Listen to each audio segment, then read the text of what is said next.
So, hello, I'm Brian Freed. I'm the Chief Operating Officer at Eagle Aerospace. And first and foremost, I want to thank all of you for taking a few minutes of your day to learn a little bit more about our ADEW product, our aircraft deceleration early warning, as well as our other intelligent airfield solutions.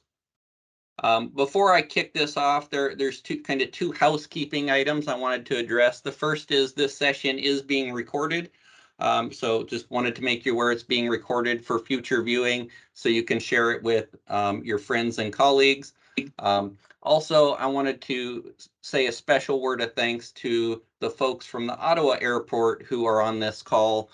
They have been a partner in the development of this technology. We couldn't have done it without you, so thank you. So for those of you who don't know me, my kids would tell you I was that dad. And what they mean by that dad is I was the dad where everything had to be educational. My youngest is 13, and when he comes home, I frequently ask him, James, what did you fail at this week? Just so I can follow on with, and what did you learn from that so that you can not have it happen again? And given that that's my personality, I just couldn't let it go. And so even on vacations, my favorite game had to be an education. And so while other parents, probably played Slug Bug and I Spy, my favorite driving game was what we called the story game. And the way it worked was I took out a spiral notebook and I wrote a sentence across the top of the page. And then I would hand the book to one of my children, and it would go around past my three kids and back to me. And each of us would write a sentence. I expected it to have proper punctuation and spelling, but we would write a sentence and have the opportunity to either expand the plot or take it in a totally different direction. And so the reason I tell you this is this presentation, I really have two goals. My first goal is to introduce ADEW to the world as a market-ready product. And the second is to help you better appreciate the potential for data to enhance your airfield safety operations. So as I go through the presentation, I do have those goals, so I'll just be right up front with you on that. For those of you who aren't familiar with Team Eagle, Team Eagle is a company that's been around for 47 years. It's an amalgamation of companies. Eagle Aerospace is the technology group of Team Eagle. And for our entire existence as a company, we have been focused to runway solutions. We started with snow and ice mitigation. At one point in time, we're one of the largest manufacturers of snow removal equipment in North America. And in 1992, our founder, Steve McGowan, came to the conclusion that not every problem could be solved with a bigger snowblower. So we launched a technology practice. And our technology practice focuses primarily on three areas: runway incursion prevention, runway excursion prevention, and timely, comprehensive, and accurate inspections. And the reason for this focus is really twofold. First and foremost, it's what we know best. It's what we do day in and day out. And second, because runway safety remains a persistent and unresolved challenge in the airfield industry. And the reason I say that is it's found in the data. Each year, the Transportation Safety Board of Canada publishes a watch list of key safety issues. And these are the issues that they believe need to be addressed to make Canada's transportation system even safer. And in 2022, there were 8 items on this list. 2 of them were general issues: fatigue and lack of oversight. Of the remaining 6 issues, 1/3 of them were related to runway safety, and specifically, they were runway excursions and runway incursions. The challenge highlighted with runway excursions is over the last decade, there hasn't been a material decline in the number of runway excursion incidents. And this isn't true just in Canada, it's across the world. And so, as I said, it is an unresolved problem that we are looking to drive improvement, not steady state. The other area, runway incursions, are actually maybe a little more troubling. Over the last 12 years, the rate of incursions has doubled. And it's not just a safety trend, there's cost related to this. A study that happened just before the pandemic found that the annual cost of runway safety incidents it ranged between about 5.8 and $7.5 billion a year. Runway excursions are the biggest factor in this, about 4 billion annually, with veer-offs slightly larger in terms of their cost than overruns. The other interesting piece of data in this study was a shift from the large hubs, which are showing safety improvements and reduced numbers, to the smaller airports where we're seeing more than offset in incidents. And there's a number of factors that can contribute to this. You have more and heavier planes, more cargo flights with online buying. But the fact is, there is a shift in runway incidents that's moving from safer hubs, less safe at the smaller airports. So as Team Eagle has built out our portfolio of solutions, our goal is to address these three key areas. So before we dig into ADEW, I did want to highlight kind of our broader portfolio of software solutions. On the left-hand side of the screen, you see our RCAM. This is our runway condition assessment camera. And this is our foray into combining digital imaging with machine learning. And the first application we have chosen to address with this technology is runway condition assessment reporting. So under the airport guidelines, there's a GRF reporting, the global reporting format that requires that airfield operators report three things: percent coverage, type, and depth of contaminant. And one of the challenges we see is if you send 6 people out to look at a runway and ask them the percent coverage, you'll get 7 answers. It's hard to assess accurately. So we developed RCAM to provide objective assessment of percent coverage using machine learning, and we're currently developing solutions that will address depth and type of contaminant. Our airfield inspection software, AirOps, has 13 modules that cover a wide range of inspections from bird and wildlife, electrical, Part 139, and EMAS solutions. Our asset tracking and incursion management solution is focused on the incursion side, and what we use is a high refresh rate GPS combined with a geofence around critical areas within the airport so that we can provide visual and audio cues when a vehicle is entering a restricted area. And it's user customizable, which means if you have, for example, a construction project, you can create a geofence around that project, deploy the solution in the construction vehicles, and if a contractor jumps onto a taxiway instead of a service road because he's not familiar with the area, it alerts him that he's going in the wrong direction. And then today we're going to spend some time digging into ADEW. And ADEW is our aircraft deceleration early warning system. And this is really the application of machine learning where instead of trying to leverage onboard computers, we actually use aircrafts as a sensor to continuously assess trends in runway braking conditions. So let's talk about excursions and what are the challenges that we're specifically trying to address that led to the creation of our ADEW product. In 2012, Boeing published a article in Aero magazine, and they identified 10 factors that contributed to excursions. And there's really two things I want you to take away from this. First is there is an outsized contribution of runway condition to excursions. And even in those situations where runway condition was not identified as the primary contributor, it's important to note that 90% of excursions occurred on other than dry runways. So while it might not have been the identified primary factor, it was likely a contributing factor. So based on these and other studies, a number of recommendations and actions came to be. I briefly mentioned the global reporting format with respect to RCAM. So global reporting format mandates that runway condition be reported consistently around the globe in a common format. The percent coverage, the type, and depth of contaminant as mentioned.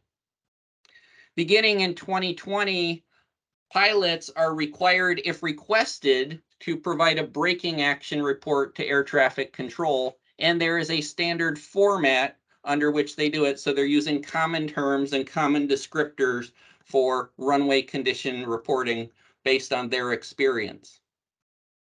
And the European regulators have mandated a solution in which in-cockpit computers will be deployed, and they'll not just calculate the required landing distance, but they'll use those factors from that Boeing chart, use sensors, and continuously update the expected landing distance so that as the aircraft is approaching, if something's out of kilter, they can be alerted in real time and go around and do it again. The area where we're focused with ADEW is the fourth bullet, the blue bullet. So there was a call for operationally feasible airplane-based braking availability, so ABARs. And as we look to address this recommendation, we tried to identify the challenges that existed within the current solution so that we could address as many possible gaps as we brought a solution to market. So as we pondered our product and did our product design, some of the key challenges we wanted to address were the existing and small aircraft exclusions. So technology is great and it's being mandated in some of the largest, most expensive and newest planes, but there's an existing fleet and a small aircraft exclusion. And we all know aircraft stay in the air many, many years. So there's a huge untapped market for safety solutions.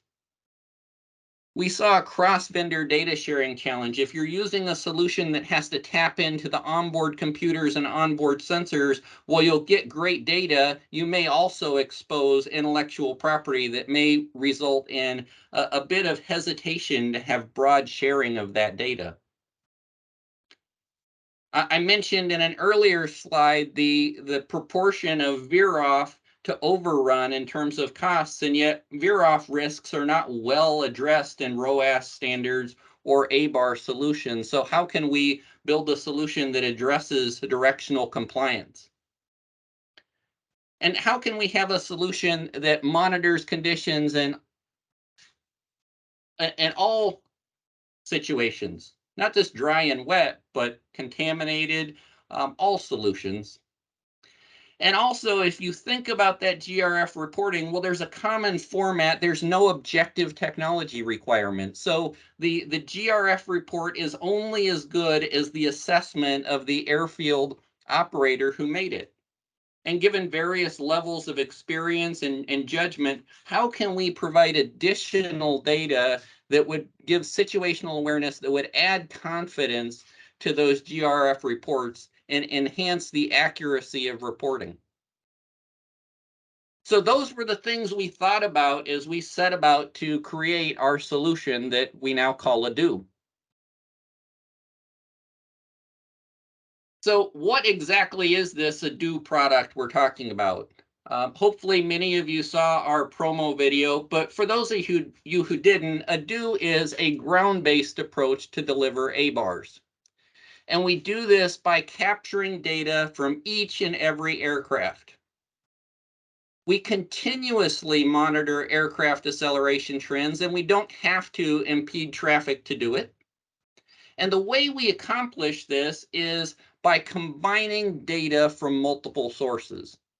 So I'm a bit obsessed with data science, and one of the principles of data science is that by combining data from multiple sources, you can create more useful information. And so what we do is we take the data that's being transmitted via ADS-B from pretty much each and every plane, and we combine it with weather, geospatial, and some aircraft-specific databases.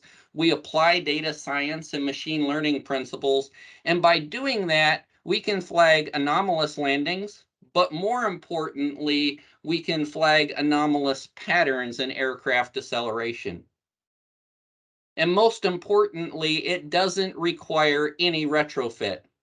Nearly every plane flying today has an ADS-B sensor. We don't have to put in onboard computers, and so every plane, regardless of age or make, can be an objective sensor to evaluate deceleration trends. For those of you who are more visual, yeah, this is essentially the same slide in pictures. We take the real-time ADS-B data, combine it with weather data and other data. We ship it to a cloud platform. We analyze that data, and based on airport-specific thresholds, we send alerts. And the alerts might include things like deceleration was less than expected in the first third of the runway, that portion of the runway where you're focused on mechanical braking transitioning as you spin up your reverse thrust. It could be that you're going too fast at the midpoint of the runway, so you're above the expected speed at the midpoint of the runway, or it could be a directional compliance alert.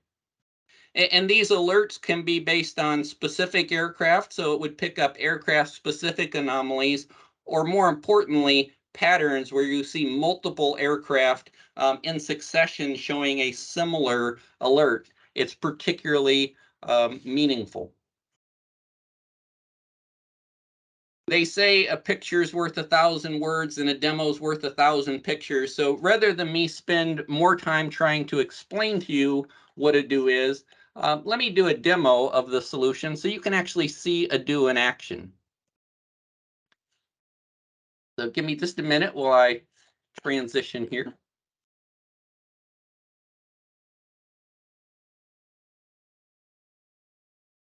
So as I transition, one of the things I would highlight is that data, good data, tells a story. And so as I walk through this demo, what I'd like you to do is consider what is the story that the data is telling. And when we're done, we're going to take a look and see if the story that you write in your mind as we go through this demo is consistent with what happened this day. So as I mentioned, ADEW has been deployed at Ottawa Airport for a little over a year. We've analyzed something in the range of 30,000 landings. And one of the favorite days I have to use in demos is Valentine's Day. Part of the reason for that is it's easy to remember. It's a great day. As long as I remember it, things are great at home. And the other reason I like it for demo purposes, it is uniquely ordinary. So if you look at Valentine's Day 2022 in Ontario, what you'll see is there were 53 landings. And if you scroll down, you'll see that in this alert status, there are no alerts. And so this is the ideal day. It was a great day to land at the Ottawa airport. So let's take a look at a great landing on a great day. So I always like the 757s. And so if we click on the map of the landing, what we'll see here, and before I scroll into the map, so we have a number of things that we track here. I mentioned weather, so we've got the temperature, barometric pressure, wind speed, direction, and the precipitation or lack thereof. So it's cloudy today. We've also got a database that gives some general information about the plane. So we have the ICAO number, the registration, a picture of the plane, and we know it's a 757. So then if we scroll down and look at the landing, what we see is the data points that we analyzed for our landing analysis. So each of these green dots reflects a ping that we put into our analysis solution. And so you can see that each of these reflects a second on the runway. We can add them up. We can see time on runway. But in this particular case, all of the dots are green because there was no landing anomaly flagged. So if we back up, you also have an option to do a little bit deeper analysis. So we'll look at the same plane here. And I lost it. Here it is. So we're going to look at the detailed analysis. And what we see is that when the plane landed in that first third of the runway, we had good braking action, so got all the way into the green. We've got some deceleration trends. This is the directional compliance. So the green bands are plus or minus 10 feet. So you see had great directional compliance. The speed at the midpoint of the runway was well below the target threshold. And if you look at the point of touchdown, they landed spot on where we would target for a 3% glide slope. So what you've seen is essentially a near perfect landing on a near perfect day in Ottawa. But something happened in Ottawa as we transitioned to the next day. And so let's take a look at February 15th.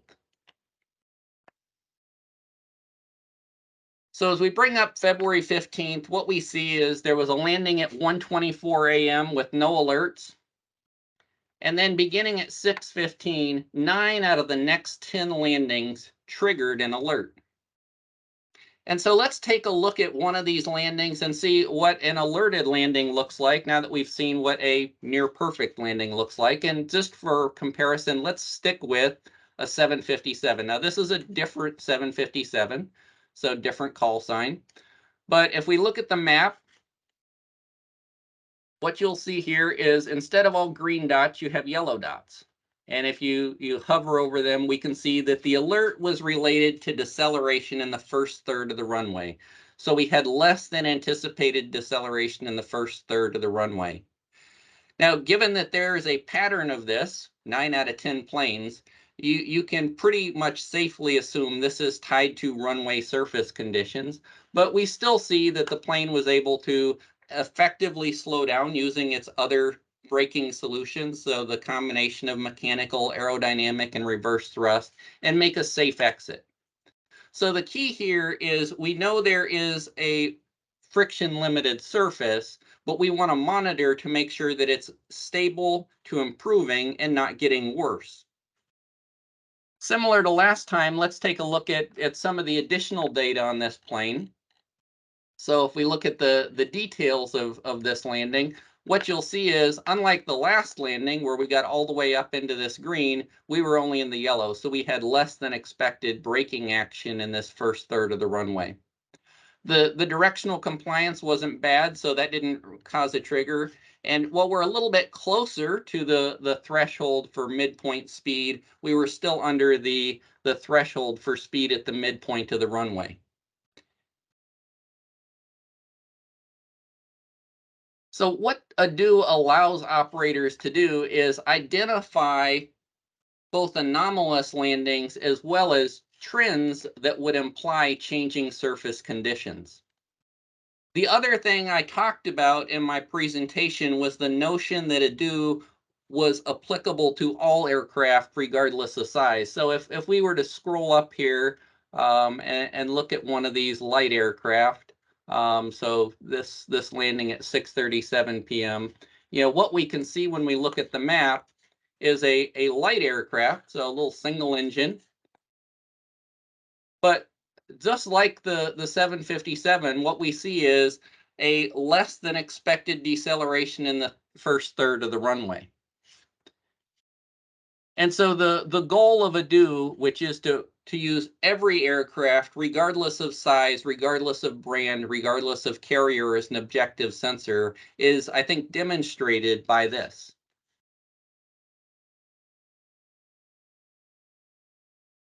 So as you kind of take this into consideration, as I change screens again, what I want you to do is think about the story that the data just told.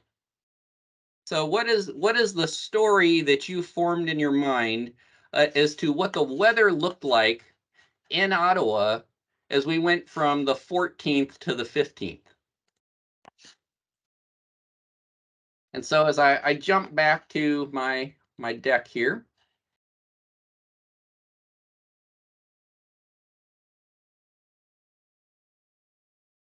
oh,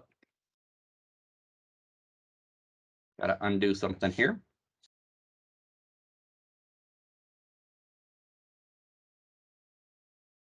So I'm going to show you a weather report from Ottawa that day, and we can determine whether the story that was told by the data matches the story that your mind told you was occurring.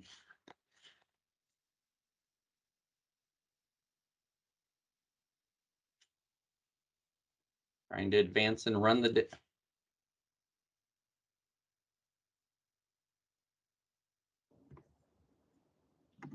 As we've been seeing, it was a messy morning for residents across Ottawa and the region. Nearly 20 centimeters of snow fell overnight, creating slippery road conditions throughout the city. Taking a look at the Queensway right now, a whole lot better than it was this morning, but still somewhat greasy and snow covered. Take it easy out there. With more on the snow day that was, here's CTV's Tyler Fleming. It must be done. It's just not that fun for Mike Sterling and Nina to have to shovel snow. A fair amount of it. 18 centimeters to be precise.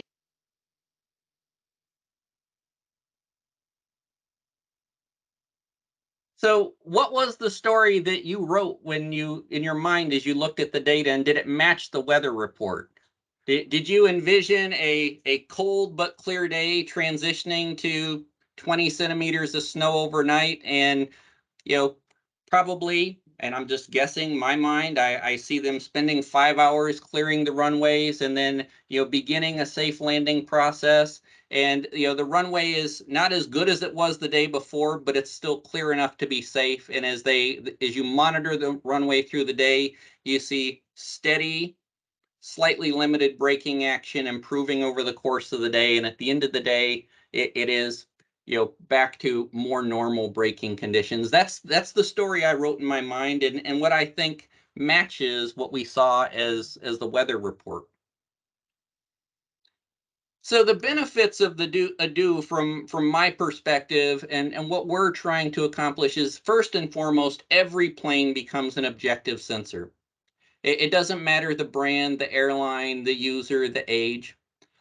The other thing is we're using public broadcast ADS-B data, and so we believe it can be shared across the airfield without IP or privacy concerns. It isn't digging into the core computers or sensors that are on aircrafts that may contain IP, and it doesn't have private data that might have things that airlines or passengers would be concerned about being shared.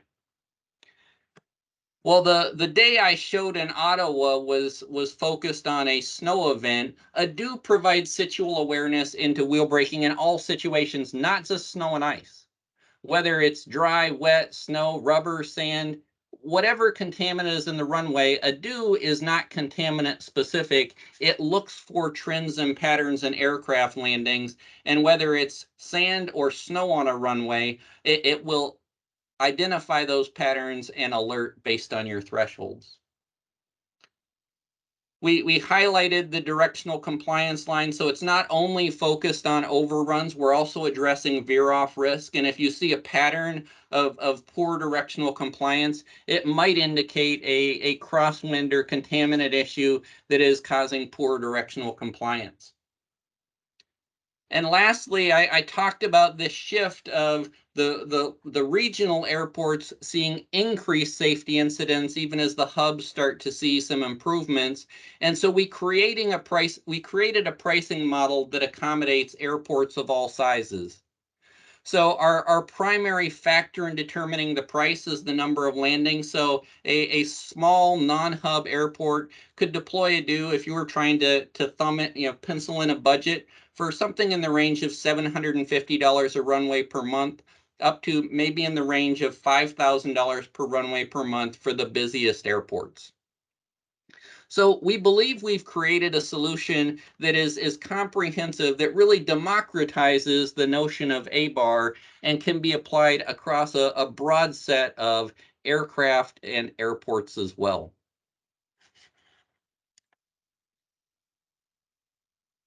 The other great thing about ADEW, and at least it's great for me because I am passionate about the power of data to transform airport operations, is what I call the virtuous cycle of data.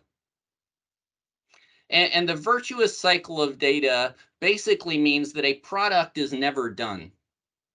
And so the current ADEW product, we're aggregating data from ADS-B, from weather, some specific aircraft data, and I have other sensors here, but that's a future thought. As we find other data sets, by combining more and more data, you enhance the accuracy and the applicability of your solution.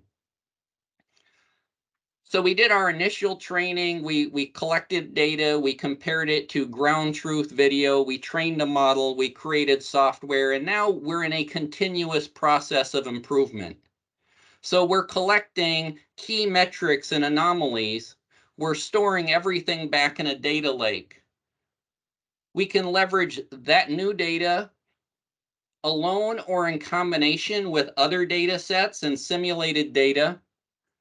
We insert this into a neural network, and I'm not going to try and tell you how they work because that's sort of mysterious, but it spits out a new model that has better and more accurate measurements of relationships between those data. That allows us to create a updated software, validate it, and load it. So as you think about this virtuous cycle of data, what that means for this product is roughly on a 6-month cadence. So I think in May of next year, there's going to be a new and improved version of ADEW, and 6 months later, yet another improvement. And what that virtuous cycle of data means to you as a customer and us as a company is that there is an ever-growing value proposition. So it's only been in the last 3 to 4 months that we've been actively engaging customers to sell and deploy ADEW. And in that narrow period of time, the potential value proposition for ADEW has expanded significantly based on customer feedback. We set out to address safety, the continuous monitoring of runway conditions.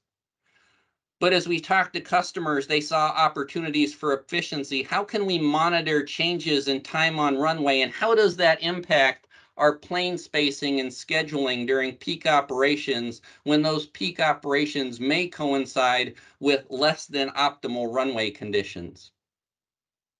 I recently met with a number of airports in Europe, and there's a huge focus on sustainability initiatives. And one of the things that they're trying to do at these European airports is create standard operating practices for green landings and takeoffs when it is safe to do so. And a green landing is a landing where you use the minimum possible reverse thrust and you maximize aerodynamic and mechanical braking. But that's not something you want to do in a friction-limited runway situation. So you only want to do it when you aren't seeing a pattern of alerts. This customer also wants to use long landings. So how do you have a sustainable takeoff? You want to use the maximum portion of a runway for takeoff that you can safely do. But that's significantly impacted by factors like heat and altitude and the impact of those on lift. And so our roadmap has an analysis of takeoff trends. And as we look to the back half of next year, we're hoping to have takeoff anomalies so that airport operators can determine whether it's safe to recommend these longer takeoffs for the sake of sustainability. As you look at the recent tragic event in South America where a fire truck and a plane collided, one of our roadmap integrations is to take the ADEW information and combine it with our ATEM so that we can have a dynamic geofence around every plane in motion that's added to our ATEM's map to help prevent those types of incidents where you would have a vehicle and a plane crash. And in some recent discussions with some of the smaller airports in Canada, one of the things they asked if we could do was assist their finance departments. So the current model in their finance department is they have a camera that takes a picture of an airplane wing every time it lands, and some poor soul in accounting has to manually enter the tail numbers into a spreadsheet so they can do their accounting. And they said, can you make a downloadable CSV of the aircraft information to help augment our digital records of aircraft landings for use by finance? And so that's now on our roadmap for the May release. So as we move into the Q&A portion of this conversation, I want to leave you with this. ADEW, because of the virtuous cycle of data, is not a finished product. It's an evolution. It's a story. And so my question to you today is, if I hand you the notebook that begins with the sentence, "We deployed ADEW," what story would you like to write together? And so with that, I will end the presentation and hand it over to Q&A.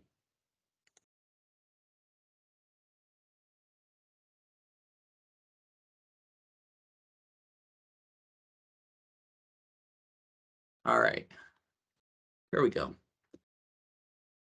I did say the price, Dave. So to answer your question, I did say the pricing is based on aircraft movements loosely. It's actually based more on the size of the airport. So small hub, so non-hub, small hub, medium hub, large hub, with some potential differences based on how many antennas it takes to cover your runway. In terms of how the alerts are created. So the alerts are actually created specific to each airport. So there's no two airports that are the same. So clearly the alerts that might be triggered in Ottawa would be different at a different location with different runway length and different standard operating procedures. So there's generally a burn-in period where we test our model against your landings, and then we work with the customer to define the sensitivity and level of alerts so that we determine whether you want early alerts, so you have kind of early warning, or whether you really want to hit a specific threshold.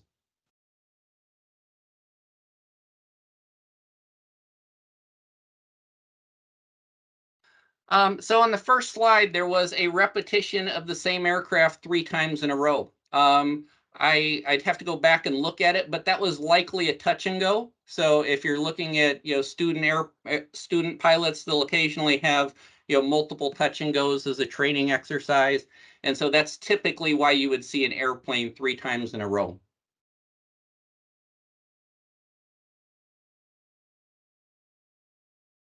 Implements and airfield lighting. So we're actually talking to a number of the airfield lighting suppliers. And as I mentioned, we believe in the virtuous cycle of data. And so more data that's tightly related from more sources creates a better picture. And so we do believe there's opportunities to leverage sensors that are in airfield lights to create a greater picture with ADEW, and that's something that we're looking into. So what kind of infrastructure is required on the airport side to install and use ADEW? So it's really not a lot. The key thing that we need to install at your airport is a ADS-B antenna so that we can receive the ADS-B signals accurately and at a level of fidelity that allows us to do machine learning. So typically, those ADS-B antennas, one will often cover a whole airfield, but they are a line of sight, so it could require 2 or more ADS-B antennas depending on your layout. And those ADS-B antennas require power, and ideally connectivity. We can do that either via cellular or via a direct link into Ethernet.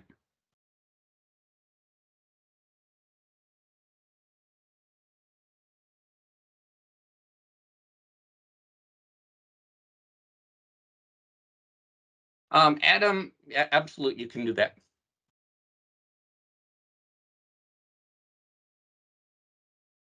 So can we use the Nav Canada ADS-B on an airport? Oftentimes, no. And the reason for that is the ADS-B subscriptions sometimes filter data, and so it may or may not have the required fidelity. If you do have a antenna where we can leverage data of appropriate fidelity with appropriate coverage, that may be an option. Our model assumes that we deploy the antenna and maintain that as part of the subscription, so it's not necessary.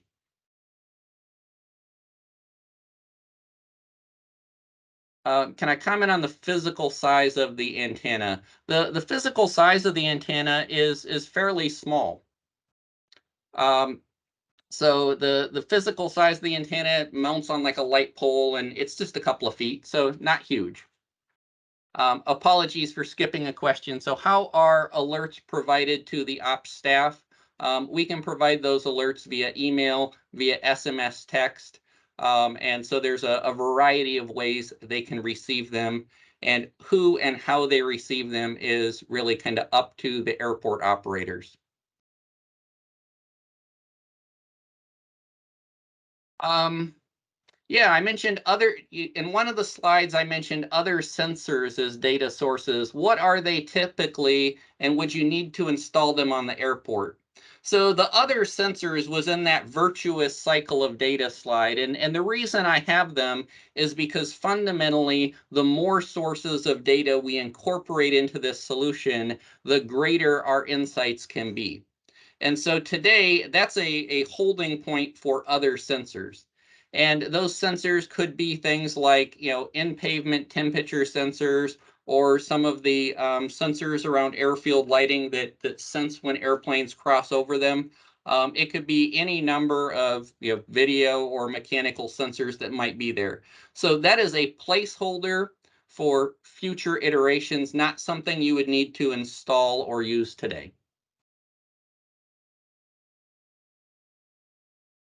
Can the current report for time of landing be included along with data for comparison? We can incorporate a significant number of different data sets based on customer needs. I'd have to talk to the team to find out exactly what would be entailed there, but there isn't a reason we couldn't integrate an additional data set into that.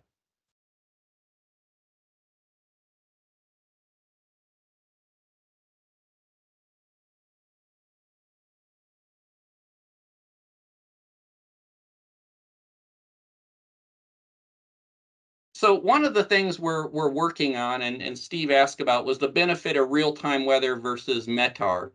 And the implementation in Ottawa currently uses METAR weather data, which may have some latency relative to the time of landing, up to an hour, depending on the rate of refresh and the changing conditions.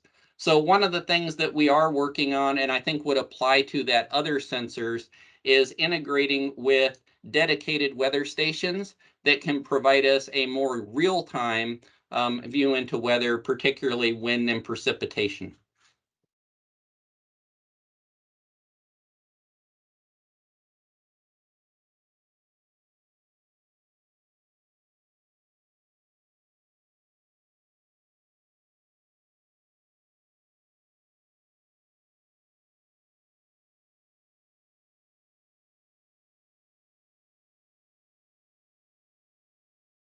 Yeah, so the specific weather data we're using at Ottawa is METAR weather data.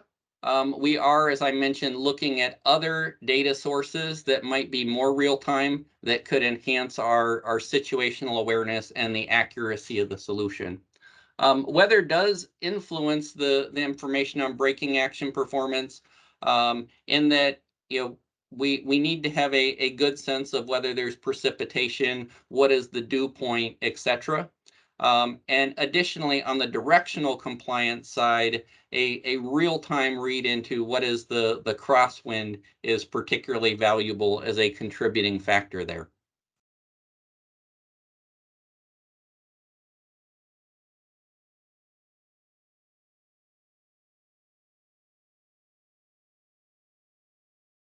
So are pilots required to keep ADS-B on at all times? So the answer is mostly yes. So there are a few rare flights, so diplomatic flights or military flights, where pilots may turn ADS-B off.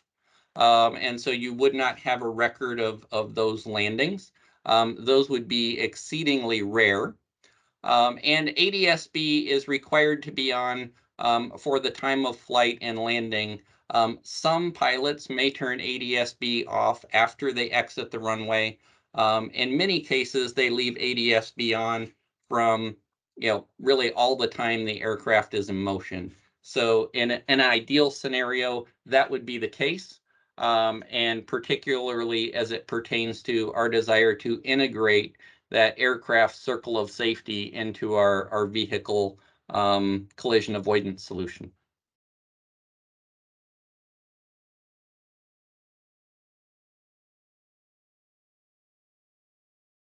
So most airports have their own weather station. Can ADEW obtain weather data straight from the airport? How would ADEW obtain that sensor data?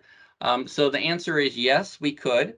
There is some minor integration that would be required there. It would be somewhat dependent on the format, but as long as we could transmit that data to the Azure cloud where we're hosting our ADEW application, we would be able to capture and process that.